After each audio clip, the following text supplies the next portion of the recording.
Kadang-kadang kita ini risau, sedih, galau, bahkan merasa menyesal. Kehilangan uang, cuma 1 juta, 2 juta kadang-kadang. Apalagi kehilangan motor, kehilangan mobil. Ya. Risaunya luar biasa, galaunya luar biasa. Bahkan menyesal, menangis. Ini kalau kehilangan perkara-perkara dunia. Sementara kalau kehilangan amal-amal agama, ini biasa-biasa saja. Kehilangan berjamaah, biasa-biasa saja. Kehilangan baca Quran, biasa-biasa saja. Gak zikir pagi petang, biasa aja. Gak tahajud, gak duha, bahkan gak dakwah pun biasa-biasa aja. Padahal kata Allah Subhanahu wa taala, sebesar apapun nilainya perkara dunia ini gak ada apa-apanya dibandingkan dengan amal agama. Dunia ini sedikit, sementara tidak pasti dan tidak kekal. Di dunia sedikit, ya sedikit dunia ini. Sehingga Nabi SAW gambarkan dalam hadis, "Lau kanatid dunya ta'dilu indallah janaha ba'udah ma syaqqa kafiran fiha syarbata ma'in." Seandainya ada manfaatnya dunia ini dalam pandangan Allah Subhanahu wa taala, sebelah sayap nyamuk saja, maka dunia ini, nikmat dunia ini tidak akan Allah berikan kepada orang kafir walaupun hanya seteguk air. Ya, seteguk air pun tidak akan diberikan oleh Allah kepada orang kafir. Kalau ada manfaatnya nikmat dunia dalam pandangan Allah. Tapi nyatanya apa? Orang kafir menguasai dunia ini. Ya biarkan aja. Ya, mereka menguasai, ya, sayap nyamuk. 11 sayap nyamuk. Kalau 11 sayap nyamuk ini diperebutkan oleh 7 miliar manusia, kira-kira bagian apa yang kita? 11 sayap nyamuk diperebutkan oleh 7 miliar manusia sekarang ini katanya. Termasuk pembesar-pembesar negara, pembesar-pembesar kerajaan. Memperebutkan 11 sayap nyamuk. Kita kebagian apa ya kira-kira? Dan Nabi SAW tidak mentamsilkan sebesar apa butir pasir misalkan. Ya. Karena kalau Nabi mentamsilkan sebesar butir pasir, kalau butiran butir pasir ini kalau dikumpulkan 1 truk, 10 truk, 20 truk bisa bikin rumah. Ya, bisa bikin istana, bisa bikin jalan. Tapi kalau sayap nyamuk dikumpulkan, hanya mulia, berapa ribu truk pun gak ada manfaatnya. Nah, tapi kalau kita kehilangan perkara-perkara itu, kadang-kadang kita nangis, kadang-kadang kita nyesal. Ya, sedikit. Sementara dunia ini tidak pasti. Orang tani belum tentu panen, dagang belum tentu untung. Yang dagang, yang kerja pun belum tentu gajian. Dan tidak kekal yang jelas. Karena sementara dunia ini, kullu man 'alaiha fan, ya. Wa yabqa wajhu rabbika dzul jalali wal ikram. Dunia ini sementara, akan dihancurkan oleh Allah Subhanahu wa taala. Dan yang namanya dunia ini bukan yang kita pijak ini. Yang kita pijak ini, kita duduk ini bumi namanya. Bumi itu ardun bahasa Arabnya.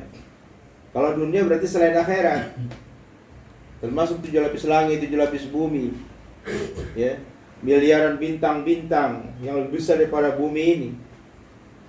Itu termasuk yang dikatakan dunia selain daripada akhirat. Jadi semua akan dihancurkan oleh Allah Subhanahu wa taala. Yauma tubaddalul ardu ghairal ardi was samawati wa barazu lillahil wahidil qahhar. Yauma tubaddalul ardu ghairal ardi. Allah Subhanahu wa taala nanti akan mengganti bumi yang sekarang ini dengan bumi yang baru. Begitu juga langit akan diganti oleh Allah. Semua ini akan dihancurkan oleh Allah. Kalau sudah langit dihancurkan, termasuk di dalamnya miliaran bintang-bintang. Itulah dunia. Sementara akhirat itu ya, dimulai daripada alam barzah. Ya. Kematian inilah nikmat Allah SWT yang harus kita pikirkan. Maka kita belajar seandainya kita kehilangan perkara-perkara dunia, ya biasa aja. Ya. Sekarang kita belajar, kalau kita kehilangan amal-amal agama, kita belajar menyesal, nangis, sedih. Kalau kehilangan berjamaah sedih, kehilangan nggak baca Quran sedih, nggak zikir pagi petang sedih. Karena nilai agama ini besar sekali. Kita ini dihargai oleh Allah Subhanahu Wa Taala karena adanya agama. Kalau nggak ada agama, itu kita nggak ada harganya sudah. Kita sering tafsirkan seperti seekor burung. Ya. Seekor burung ini, dia kalau ingin beranak, ya, pertama dia bikin sarang. Burung pipit aja nggak usah jauh-jauh, bikin burung pipit yang kecil. Pertama dia ambil jerami satu persatu dengan patuknya kan. Satu persatu bolak-balik berapa ratus kali balik gitu, coba kalau kita perhatikan itu. Sampai terbentuklah sarang burung pipit seperti ini.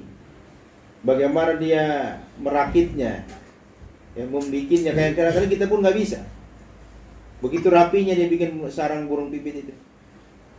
Ya.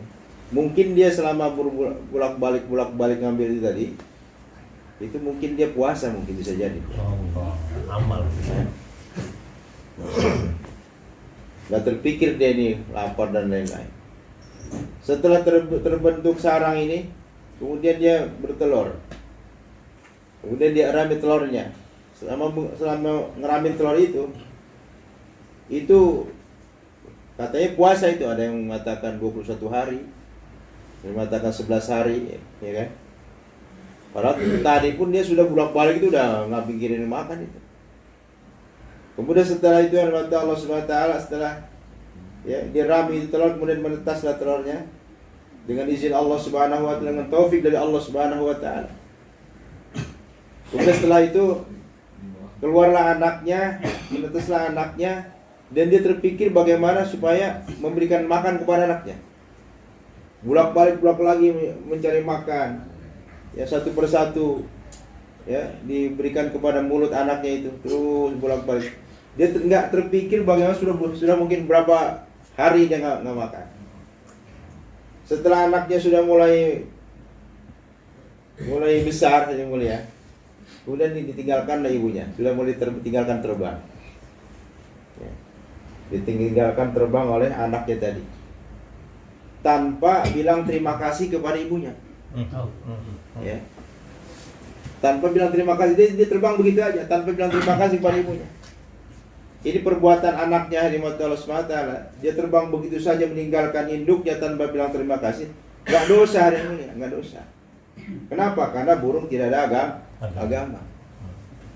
Begitu juga mujahadah seorang induknya tadi yang dari awal dia tadi membuat sarang, ya, mengambil jerami dan lain-lain sampai menetasnya anaknya itu. Mujahadahnya dia berpuasa dan lain-lain. Burung tidak dapat pahala ini mulia. Kenapa? Burung tidak ada agama. Tapi kita manusia dihargai oleh Allah SWT. Satu subhanallah yang kita ucapkan ini akan tumbuh satu pohon di surganya Allah SWT. Yang pohon ini lebarnya, besarnya, apabila dikelilingi oleh kuda tercepat larinya di dunia ini 100 tahun baru bisa dikelilingi. Kuda tercepat di dunia ini 100 tahun baru bisa dikelilingi itu satu pohon. Itu satu subhanallah yang kita baca. Kenapa? Karena ada agama. Sama orang kafir yang sekarang mereka buat begini begitu, mereka nggak dipandang oleh Allah SWT perbuatan baik mereka. Oleh karenanya inilah pentingnya agama dalam kehidupan kita. Yang hari-hari harus kita usahakan. Jadi nggak ada yang lebih penting. Nggak ada usaha yang paling tinggi kecuali usaha agama. Dengan agama inilah sumber kebahagiaan, sumber kesuksesan dunia akhirat.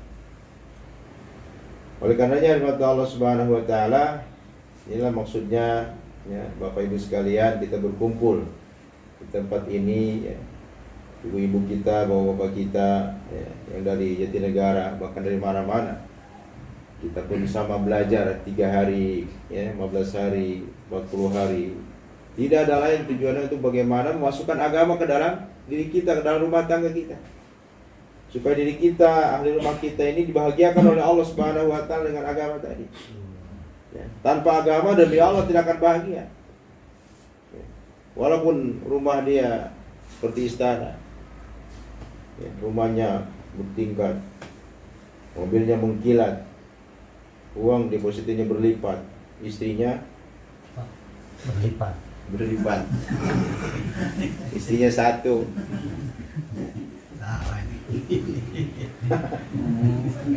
Enak dong. Kalau bayar sisain boleh. Jadi mata Allah SWT, kalau tidak ada agama demi Allah nggak bakal bahagia. Karena kebahagiaan manusia hanya dalam amal agama. Benar ya Allah. Kita usahakan hari-hari. Maka Allah Subhanahu wa Ta'ala berfirman, ya ayyuhalladzina amanu qu anfusakum wa ahlikum. Hai orang beriman, jaga dirimu dan keluarga kamu daripada azab api neraka. Suruh dijaga itu. Ya. Suruh dijaga daripada kesengsaraan akhirat. Ya. Suruh dijaga daripada penderitaan akhirat. Bukan masalah di dunia. Kalau di dunia memang ada apa-apanya tadi. Seberat apapun penderitaan di dunia ini dibandingkan dengan penderitaan akhirat, itu hanya setetes saja. Setetes adalah penderitaan dunia, ya.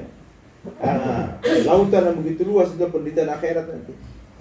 Begitu juga orang yang paling bahagia di dunia ini dibandingkan dengan bahagianya di surga nanti, itu ibarat setetes air. Ya, ibarat setetes air di lautan. Setetes air adalah kebahagiaan manusia di dunia ini. Lautan yang begitu luas adalah kebahagiaan akhirat. Makanya orang di surga hari Allah SWT itu nggak ada habis-habisnya bahagianya, tambah lagi tambah. Hari ini bahagia, besok tambah bahagia. Hari ini enak, besok tambah enak lagi. Lusa tambah lagi. Jadi lain-lain. Kalau kita makan semangka ini, suapan pertama nikmat, kedua lebih nikmat, ketiga lebih terus. Bukannya sama, bukan.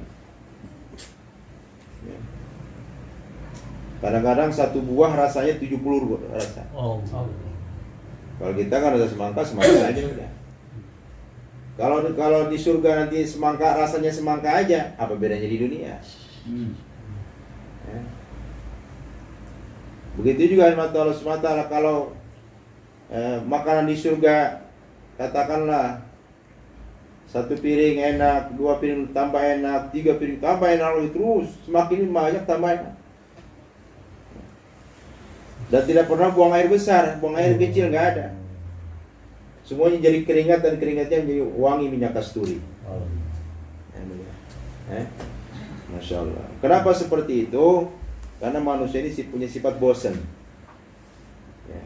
Bosan kalau itu aja, kalau rasanya itu aja. Masya Allah. Begitu juga penderitaan di neraka. Orang di neraka, disiksa dalam neraka. Hari ini sakit, besok tambah sakit lagi, besok lusa tambah sakit lagi, seminggu tambah parah lagi. Ya. Kenapa seperti itu? Karena manusia punya sifat kebal. Ya, kalau hari ini atau minggu ini kayak gitu-gitu aja. Misalkan orang di penjara dipukul, hari ini 10, besok 10 juga, lusa 10 juga, seminggu udah kebal dia. Ya. Tapi kalau hari ini 10, besok 20, lusa 30, terus lagi, wah gawat ini. Ya. Di akhirat itu seperti itu Allah SWT. Masya Allah. Bahkan mata Allah SWT, ya, di surga itu ketika seseorang dapat kenikmatan dengan berbagai tingkatan kenikmatan surga, Allah katakan wa alaina mazid, dan di sisiku masih ada lagi banyak lagi tambahan-tambahan kenikmatan. Emang masih ada lagi, ada. Dan nikmat yang terbesar di surga itu yang mulia ketika kita berjumpa dengan Allah Subhanahu wa Ta'ala. Maka kenikmatan-kenikmatan yang tadi kita rasakan, ahli surga rasakan, semua hilang. ketika seseorang berjumpa dengan Allah Subhanahu wa taala. Disitulah manusia yang mulia akan menyesal.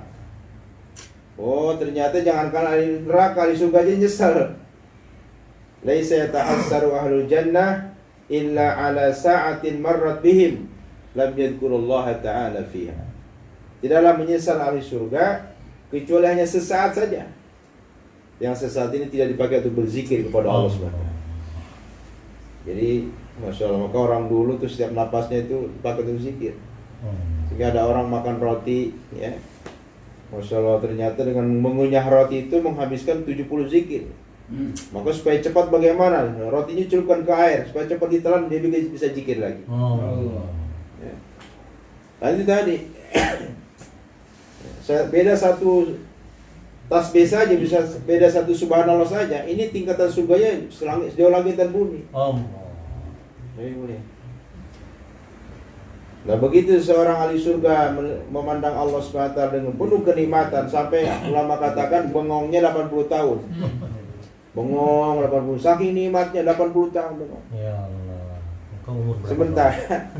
Sementara orang di surga yang mulia nggak sama jumpa dengan Allahnya. Masya Allah. Ya. Ada yang 1 juta triliun sekali baru jumpa lagi. Entah berapa miliar tahun baru jumpa lagi dengan Allah. Entah berapa ratus juta lagi baru jumpa lagi dengan Allah. Berapa juta lagi. Ada yang ya tiap tahun, ada yang tiap bulan, dan tiap minggu, lain-lain. Di situ baru manusia menyesal. Begitu nikmatnya berjumpa dengan Allah Subhanahu wa taala. Ya. Kalau ahli surga saja menyesal, bagaimana ahli neraka? Ya. Nah, oleh karenanya inilah maksudnya, bagaimana kita supaya bisa mendapatkan seperti itu, hari mulia, supaya tidak sia-sia. Waktu kita tidak sia-sia, harta kita tidak sia-sia, ya. Diri kita tidak sia-sia, tidak ada lagi kecuali kita leburkan diri kita, ya. Kita ceburkan perjuangan. Ya. Kita ceburkan diri kita dalam urusan agama, dalam usaha agama, dalam dakwah. Karena semuanya akan ditanya oleh Allah Subhanahu wa taala. Kita ini akan ditanya 10 pertanyaan akhirat, 7 pertanyaan, 6 pertanyaan kubur, 4 pertanyaan mahsyar. 10 pertanyaan akhirat ini telah dibocorkan oleh baginda Rasulullah SAW. Saking cintanya Rasul kepada kita, pertanyaannya sudah dibocorin, jawabannya sudah dikasih tahu. Kalau salah kebangetan ini, kalau salah juga kebangetan. Dan tidak ada satupun nabi yang protes. Kalau misalkan di Indonesia ini ada ujian nasional, tahu-tahu Jakarta Timur ini paling tinggi. Selidik ternyata Jakarta Timur dapat bocoran rupanya pertanyaannya. Wah, itu semua ujian bisa gagalkan semua, Pak. Ya, Jakarta ini bisa protes. Oh, nggak bisa, ini harus ujian ulang ini. Harus ada ujian ulang. Karena ternyata apa? Jakarta Timur dapat bocoran pertanyaannya, bahkan jawabannya. Ini baginda Nabi SAW saking sayangnya kepada kita, saking sayangnya kepada umatnya, 10 pertanyaan akhirat sudah dibocorkan oleh baginda Rasulullah SAW, ya, bahkan sudah kasih tahu jawabannya. Dan tidak ada satu nabi pun yang protes kepada Allah Subhanahu wa taala, enggak ada. Ya. Apa 10 pertanyaan akhirat? 6 pertanyaan kubur, 4 pertanyaan mahsyar. 6 pertanyaan kubur pertama, paman Rabbuka? Siapa Tuhan kamu? Kalau dengan lisan kita bisa aja jawab, ya Allahu Rabbi, Allah Tuhanku. Tapi di kubur nanti yang jawab bukan lisan kita, amal-amal kita. Walaupun sekarang ilmunya segudang, ya, kursus bahasa Arab. Ya, kitabnya beberapa lemari di rumahnya. Kalau tidak ada amal, Allah SWT nggak bisa menjawab pertanyaan itu. Ya Allah. Karena di akhirat nanti bukan timbangan ilmu, tapi timbangan amal. Ya, man rabbuka? Siapa Tuhan kamu? Kemudian kata Allah SWT, orang-orang dakwah ini, orang-orang dakwah, wah, itu Itu udah lancar jawabannya kalau orang dakwah. Kenapa? Karena hari-hari bicara kebesaran Allah. Hari-hari bicara kebesaran Allah. Bahkan hari ini mengajak kepada Allah Subhanahu wa taala. Jadi udah pasti jawabannya bisa dia. Allahu Rabbi, Allah adalah Tuhanku. Kenapa? Hari-hari dia bicara kebesaran Allah. Hari-hari mengajak orang kepada Allah Subhanahu wa taala.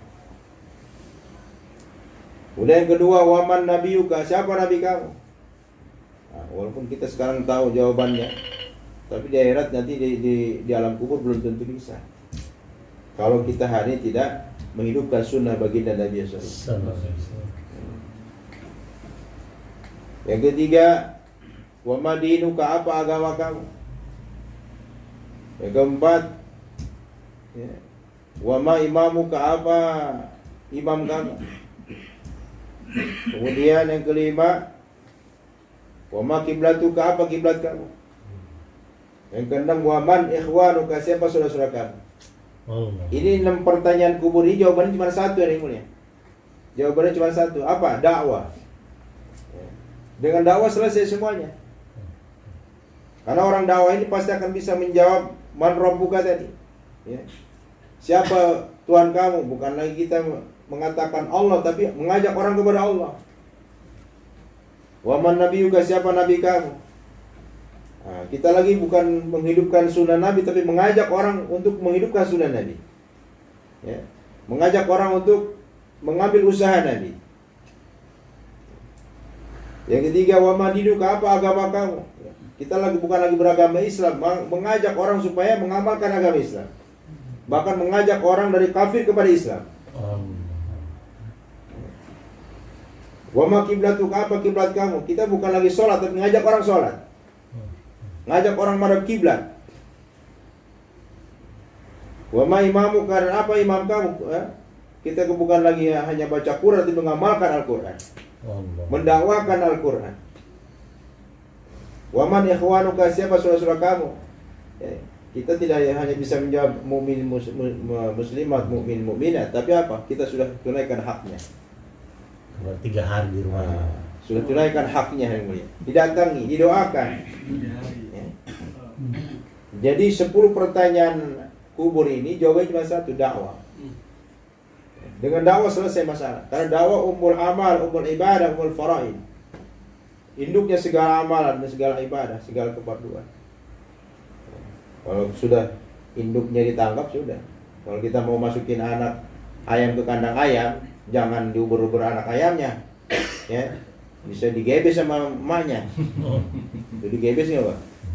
Kata orang Sunda dibinti. Saya mau pohon. Kata orang Sunda dibinti. Digebes, diruduk. Jangan coba-coba. Apalagi yang anaknya baru lahir. Wah, udah deh. Ya. Caranya gimana? Induk ayamnya kita tangkap, masukin ke kandang, maka anaknya tetap ngikut semuanya. Ya.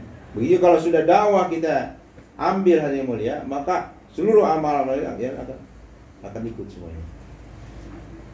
Begitu juga pertanyaan mahsyar, 4 pertanyaan mahsyar. La tazalu qadama 'abdin yaumal qiyamah hatta yus'ala an arba. Nah, tidak akan bergeser kaki seorang hamba sehingga ditanya 4 perkara. Jadi ada pemberhentian. Kata Allah, waqifuhum, tahanlah mereka di pemberhentian. Innahum mas'ulun, sungguhnya mereka akan ditanya. Ditahan sama malaikat, kalian berhenti. Ada tempat pemberhentian. Ada halte di stop. Waqifuhum, kata Allah. Dan tahanlah mereka, berhentikan mereka. Innahum mas'ulun, sungguhnya mereka akan ditanya. Nah, maka Nabi SAW bersabda, la tazalu qadama 'abdin yaumal qiyamah hatta yus'ala an arba. Tidak akan bergeser kaki seorang hamba sehingga ditanya 4 perkara di pada mahsyar. An umri fi ma afna, wa an shababihi fi ma ablah, wa an malihi min aina iktasabahu wa fi ma anfaqahu, wa an ilmihi madza amila fihi. Tentang umurnya, untuk apa dia gunakan. Yang kedua, wa an shababihi fi ma ablah, masa mudanya untuk apa dia habiskan. Yang ketiga, wa an malihi min aina iktasabahu wa fi ma anfaqahu. Tentang hartanya, dari mana dan kemana. Kalau harta 2, dari mana kamu dapatkan dan kemana kamu belanjakan. Yang keempat, wa an ilmihi madza amila fi, tentang ilmunya sejauh mana diamalkan. Maka 4 pertanyaan masyarakat pun ini akan dijawab dengan satu perkara saja, dengan dakwah. Ya. Dengan dakwah maka umurnya dihabiskan untuk dakwah, dihabiskan untuk agama, masa mudanya digunakan untuk agama, hartanya digunakan untuk agama, ilmunya disebarkan untuk agama. Ya. Maka tidak ada yang sia-sia di mata Allah SWT. Nah, inilah dakwah, ummul amal, ummul ibadah, ummul faraid. Induknya di mata Allah SWT. Adanya amal-amal agama ini, ada sholat, zakat, puasa ini karena asbab adanya dakwah. Contohnya satu orang Islam misalkan dia tidak amalkan agama, ya, datang orang dakwah, diajak dia kepada Allah SWT, dirayu, ya, sehingga dia jadi amalkan agama, jadi sholat, jadi zakat, jadi puasa, jadi haji dan lain-lain. Atau orang kafir, kita dakwah misalkan ke negara-negara kafir, ya, ke Kolombia, Ecuador, kemana-mana. Yang tadinya dia nggak kenal agama, dengan adanya dakwah jadi kenal agama, jadi kenal namanya sholat, zakat, puasa dan amal-amal yang lain. Kan bisa di Kolombia, Ustaz. Maka Allah SWT ya, itu luar biasa. Bahkan dakwah yang paling enak tuh memang di negara-negara kafir sebetulnya sekarang ini. Ya. Karena kalau kita dakwah negara kafir itu seperti membangunkan orang tidur beneran. Tapi kalau dakwah di negeri sendiri kadang-kadang kita kayak bangun orang pura-pura tidur. Kalau bangun orang tidur beneran enak kita. Oh, tidur pulas dia sampai ngorok, kita bangunin, "Bang, sahur." Ya. Langsung bangun, iya, langsung bangun dia. Tapi kalau orang pura-pura tidur, yang matanya dijagain sama tangannya gini, bangun. Ah iya, gue tahu katanya. Ini dakwah di negeri sendiri, di negara Islam juga. Kayak gitu, Pak. Merasa sok tahu Islam dari dulu. Kalau diajak, iya tahu gue ke masjid kan, kata dia. Gitu. Makanya kalau negara kafir, masya Allah luar biasa, Pak. Nah, senangnya kita. Maka sekarang para masyarakat kita menghendaki supaya kita ini berangkat ke negara-negara jauh. Ya. Orang yang paling susah, ya orang yang paling miskin, ambil takaza sejauh-jauhnya. Amerika, ya, Eropa, Ya, Afrika, ya. Soalnya ya, ini mata Allah SWT pentingnya agama. Maka maksudnya kita berkumpul, Bapak Ibu sekalian di sini agar bagaimana supaya agama wujud dalam kehidupan kita. Ya. Dan agama harus kita usahakan, sebagaimana kita mengusahakan dunia. Uang penting, tapi usahanya, usaha atas uang lebih penting. Beras penting, tapi usaha atas beras lebih penting. Kalau petani nggak nanam padi, maka beras nggak bakal ada di gudang-gudang, ya, toko-toko, di warung, ya, di rumah kita nggak bakal ada. Usahanya yang paling penting. Begitu juga kita pengen duit, tapi dia aja nggak ada usaha, ya nggak bakal ada. Ya. Begitu juga agama yang mulia. Agama ini lebih penting. Dan yang paling penting lagi usahanya, usaha atas agama. Bagaimana cara atas agama? Ini dengan dakwah. Keluar di jalan Allah Subhanahu wa taala. Ya. Berkorban meninggalkan keluarga sementara 3 hari, 4 hari, 4 bulan. Hari ini orang usaha dunia, masya Allah, sampai nggak ada yang 3 hari. Ya. Orang Jawa Barat itu minimal seminggu sekali dia pulang. Ya. Sama sebetulnya, usaha dunia dan usaha agama sama. Sama-sama ninggalin keluarga. Tukang ojek kalau pengen duit, ya jangan di rumah ngojekin anak bini, sampai buruh sariawan nggak bakal dapat duit. Tinggalkan keluarganya, datang ke pangkalan, bawa orang, ya, ojekin orang baru dapat duit. Tukang cukur kalau pengen dapat duit, jangan di rumah mulu nyukurin anak bini, sampai botak kagak dapat duit. Tinggalkan rumahnya, tinggalkan anak istrinya, keluarganya, datang ke pangkalan dan pasar, cukurin rambut orang baru dapat. Ya. Makanya harus sama. Orang kan, ngapain ini ninggalkan keluarga? Padahal sama aja. Bahkan justru kalau dihitung itu orang yang kerja dunia, yang hari-hari ninggalin keluarganya, kalau dihitung itu banyakkan dia. Cuman kita mah dirapel langsung. Kita mah dirapel langsung sebulan 3 hari. Coba kalau dia sebulan itu hampir tiap hari ninggalin. Cuman ninggalinnya kadang-kadang 7 jam, ya kan? 7 jam kali 30 berapa? 7 kali 30. 210 jam. Kalau kita dirapel 72 jam doang. Dalam 1 bulan kita dirapel 72 jam doang.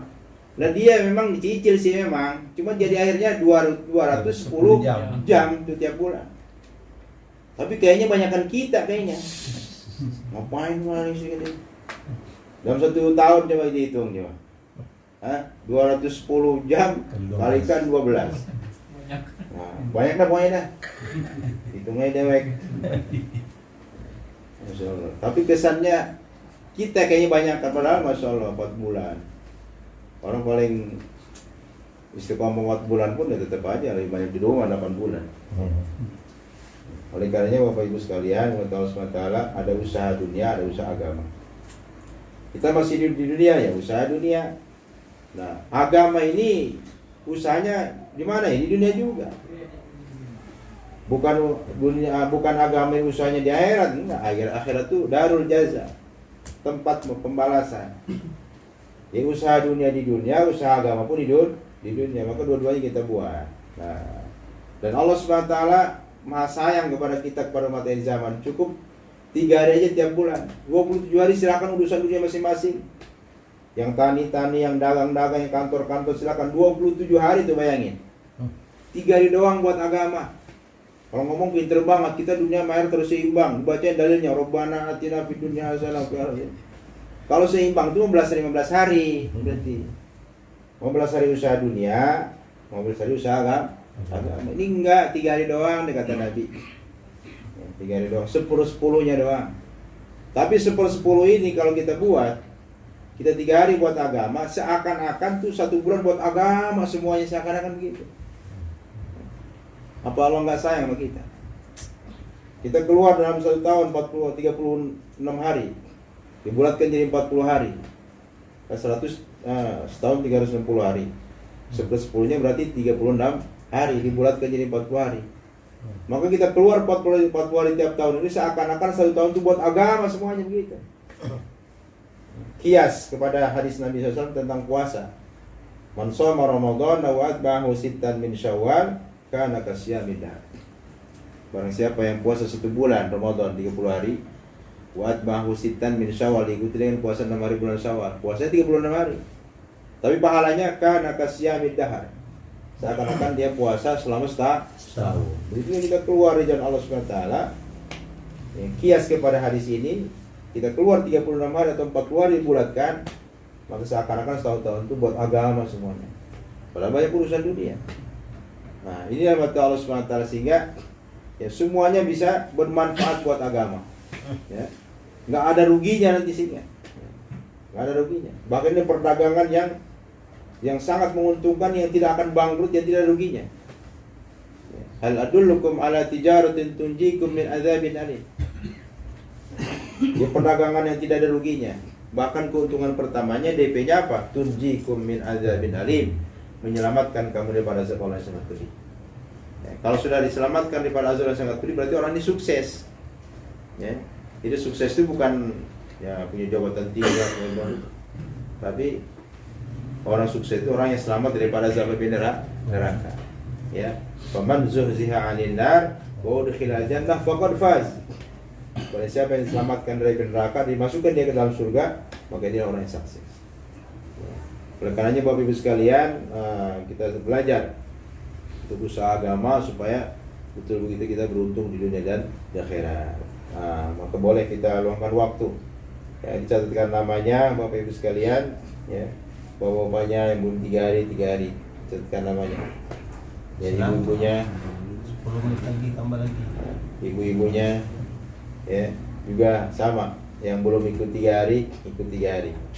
Ya, yang sudah 3 hari tingkatkan jadi 15 hari, 40 hari. Ya. Maka sekarang sudah dimudahkan oleh ulama-ulama kita, para masyayikh kita, Masya Allah. Yang belum IPB, ya, tapi dia sudah bertahun-tahun, ya kan, 4 bulan, udah berkali-kali. Masya Allah. Sekarang boleh berangkat ke negara jauh. Bahkan ASEAN sekarang boleh 40 hari, ya kan? ASEAN udah boleh 40 hari. Jadi mulai tahun depan udah nggak main lagi dalam negeri ini. Udah main ini luar negeri semua udah 40 hari. Ya, Kamboja, ya. Kemana lagi? Filipina, ke Brunei, macam-macam. Masya Allah. Masya Allah. Dimudahkan. Makanya betul sebabkan sekarang ini masih menyerahkan kepada kita, dunia diserahkan kepada orang Indonesia. Allah. Ya. Maknanya apa? Kita ini berarti sudah dikasih mandat untuk berangkat ke surga. Mesti insya Allah ya. Nah, saya catatkan nama lagi. Bahkan kali ini udah nggak main lagi 4 hari, 4 bulan ini mbak. Masya Allah. Catatkan nama 4 bulan, walaupun hanya niat saja. Niat 4 bulan, jangan 4 hari. Walaupun prakteknya mungkin 4 hari. Kan niat ini penting pak. Ya. Niat ini penting. Ada satu orang nenek kata di zaman Nabi Nuh ya kan.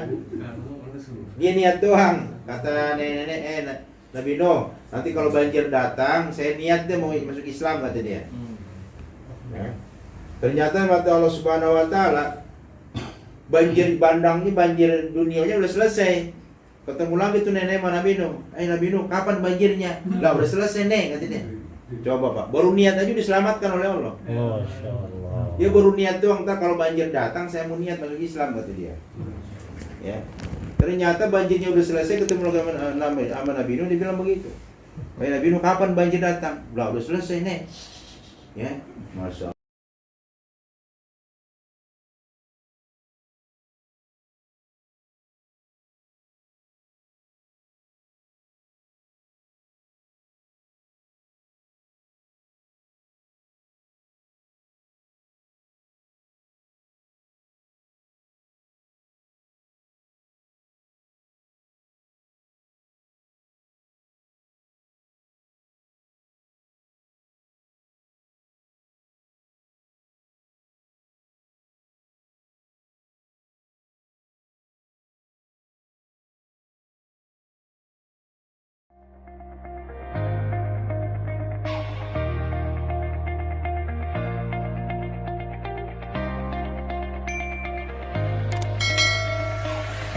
Cambiabei.